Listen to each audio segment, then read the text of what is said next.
Hey minions, welcome to day 2 of the 12 Days of Smashmas, focusing on Mimic. Mimic is a 0 power soldier who gains power equal to the highest printed power in play. I love this card, but I do admit that it's odd to love on paper because Mimic seems to cap out at 5 most of the time, and other soldiers do too. But there are some key differences. Many of the fixed rate soldiers who cap out at 5 are actually bad. Armor Stego, Cthulhu's Chosen, Lovey Bear to name a few.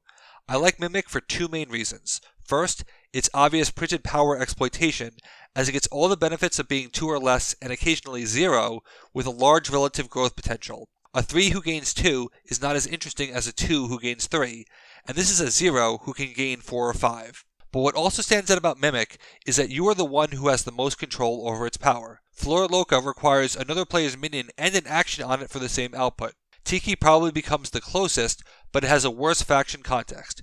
Mimic appreciates globalness of both player and base in a way Lovey Bear never could, and I love that about Mimic. It's unique, interesting, and has held up incredibly well, with the rare occasion to stretch to 6, 7, or even 10 with a single easy play.